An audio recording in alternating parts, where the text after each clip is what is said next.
Sir, माझं नाव माझं नाव वैष्णवी जयसिंगराव. आम्ही कलावती चव्हाण हायस्कूल या शाळेतून आलेलो आहोत. ट्रान्सपोर्टेशन आणि इनोव्हेशन या विषयाअंतर्गत सर आम्ही हे मॉडेल तयार केलं आहे. त्याचं नाव आहे road accident prevention.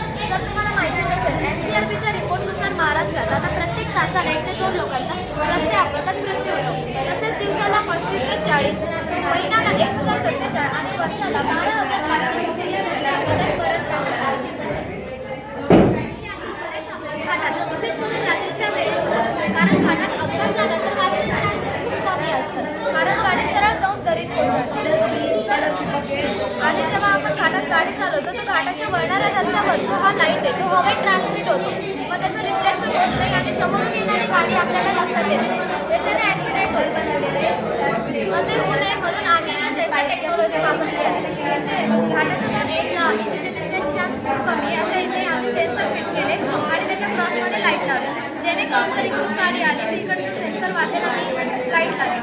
Same process इकडून सुद्धा होईल. तर आता यांना कळाले अपोजिट साईडने गाड्या येतात ते आपलं स्पीड कमी करून एकमेकांना क्रॉस करू शकतो. अशा प्रकारे आपण ॲक्सिडेंट प्रिव्हेंट करू शकतो. तर त्याच प्रकारे आपल्याला तर माहिती असेल की आपल्या महाराष्ट्रात बरेचसे रस्ते एकपट आहेत, म्हणजेच अरुंद आहेत.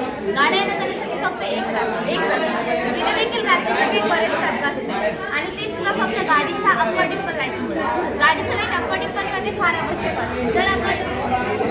जर आपण तसं केलं नाही तर देखील ॲक्सिडेंट होतात. आता समजा गाडीचा लाईट अप्पर चालू आहे तर या गाडीच्या लाईटचा फोकस त्या ड्रायव्हरच्या डोळ्यात जातो, त्यामुळे समोरून येणारी गाडी त्याचं लक्ष बसत नाही. त्यामुळे इथे आम्ही ऑब्जेक्ट सेन्सरचा यूज करून तो गाडीमध्ये फिट केला आहे, जेणेकरून सहज समजा जर इथून गाडी येत असेल आणि इथून गाडी असेल, जेव्हा हे एकमेकांना समोर येते तेव्हा ह्याचा अप्पर लाईट ऑटोमॅटिक डिप्परमध्ये कन्वर्ट होईल आणि जेव्हा हे एकमेकांना क्रॉस करतील त्यांचा लाईट डबल अप्परमध्ये कन्वर्ट होईल. अशा प्रकारे आपण ॲक्सिडेंट प्रिव्हेंट करू शकतो. थँक्यू.